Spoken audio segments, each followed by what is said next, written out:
Assalamualaikum warahmatullahi wabarakatuh. Perkenalkan, nama saya Muhammad Rizal Safarudin dari Prodi Manajemen Universitas Internasional Indonesia dengan nomor induk mahasiswa 10118100067. Pada kesempatan kali ini saya akan mempresentasikan hasil penulisan bisnis plan saya yang berjudul Timelapse Indonesia Ragam Sajian Kopi Nusantara. Indonesia merupakan negara yang menjadikan kegiatan pertanian menjadi salah satu kegiatan utama penduduk Indonesia, khususnya yang tinggal di wilayah pedesaan. Dengan kondisi lingkungan yang mendukung, membuat sebagian besar warga di pedesaan mempunyai mata pencaharian sebagai petani. Nah, salah satu subsektor pertanian yang memiliki sumber daya alam yang melimpah adalah subsektor perkebunan. Jadi, subsektor perkebunan ini merupakan salah satu subsektor yang mengalami pertumbuhan paling konsisten, baik dari segi luas maupun dari segi produksi. Dan salah satu komoditas utama pada subsektor perkebunan Indonesia adalah tanaman kopi. Jadi, kopi merupakan salah satu komoditas perkebunan dengan nilai ekonomi yang cukup tinggi di antara hasil perkebunan lainnya dan memegang peranan penting sebagai sumber penerimaan devisa negara menurut Ramli tahun 2018. Berdasarkan data dari International Coffee Organization atau ICO, pada tahun 2020 Indonesia telah berhasil memproduksi kopi sebanyak 12 juta kantong dengan ukuran 60 kg dan pencapaian ini telah berhasil menempatkan Indonesia menjadi negara penghasil kopi keempat di dunia setelah Brazil, Vietnam, dan Kolombia. Kemudian berdasarkan data dari Badan Pusat Statistik atau BPS pada tahun 2020, Indonesia telah melakukan ekspor kopi sebanyak 375,555 ton dengan jumlah nilai ekspor sebesar 809,2 juta US dollar dengan menjadikan Amerika Serikat sebagai negara tujuan utama ekspor kopi Indonesia dengan nilai 202 juta US dollar atau 25% dari total ekspor kopi Indonesia pada tahun 2020 menurut PIHNI tahun 2021. Selain ditunjukkan sebagai produk ekspor, permintaan kopi dalam negeri juga cukup tinggi, yaitu masyarakat dan pertumbuhan ekonomi mendorong menjamurnya kedai-kedai kopi di berbagai sudut kota Indonesia, yang membuat tingkat konsumsi kopi di Indonesia khususnya pada kalangan anak muda terus meningkat pada setiap tahunnya. Berdasarkan data dari International Coffee Organization atau ICO, konsumsi kopi domestik pada tahun 2018-2019 mencapai 50,97% dari hasil kopi yang berhasil diproduksi pada tahun tersebut. Jumlah ini merupakan yang tertinggi dibandingkan dengan negara penghasil kopi lainnya seperti Brazil, Vietnam, Kolombia, dan Ethiopia menurut ANUR 2020.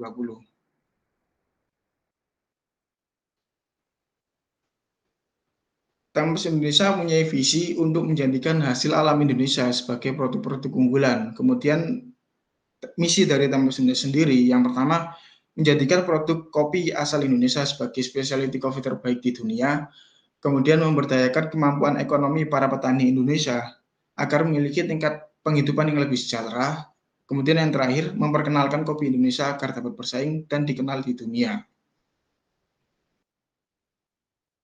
Nah, mulai munculnya ketertarikan masyarakat Indonesia terhadap sajian kopi membuat Timelapse Indonesia memutuskan untuk masuk ke dalam industri kopi. Dikutip dari tirto.id, pada tahun 2019 jumlah kedai kopi di Indonesia telah mencapai 2.950 gerai kopi.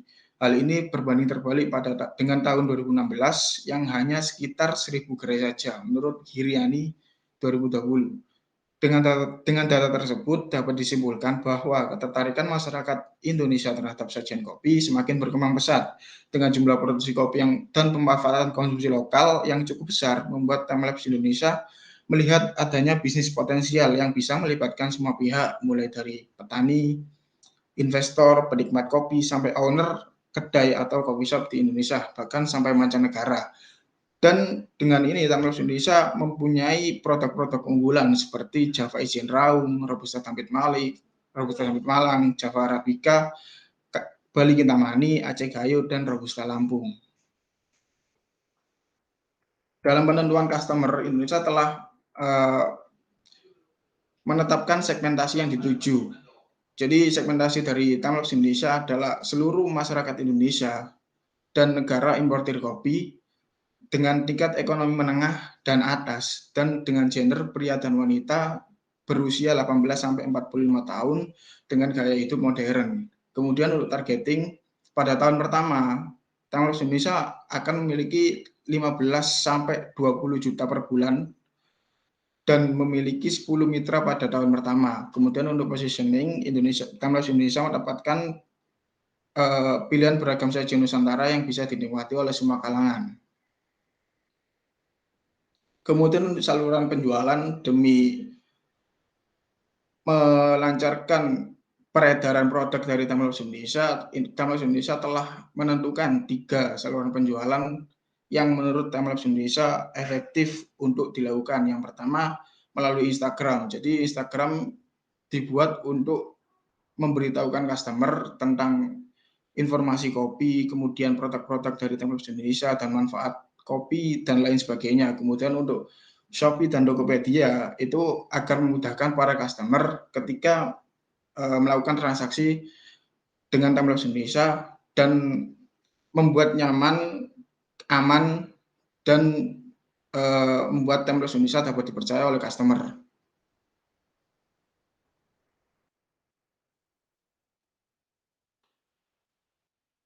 Lalu Tamros Indonesia juga telah menentukan SWOT atau Strength, Weakness, Opportunity, dan Threats. Jadi strength opportunities dari Tamros Indonesia adalah meningkatkan jumlah produksi, mempertahankan harga produk agar diterima oleh pasar, kemudian menggunakan teknologi modern dalam hal produksi dan pemasaran. Kemudian weakness opportunities, Tamros Indonesia menggunakan sistem informasi manajemen modern, kemudian meningkatkan promosi dan jaringan informasi atau distribusi. Lalu strength traits, Tamros Indonesia memberikan pelayanan kepada pelanggan, pelayanan terbaik kepada pelanggan, kemudian mengurangi margin antara harga jual dan biaya.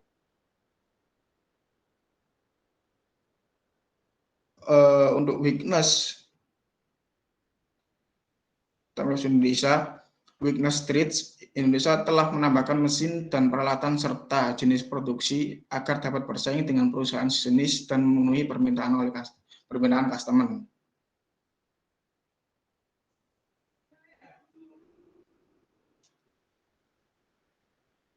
Nah, mungkin itu saja presentasi yang bisa saya sampaikan.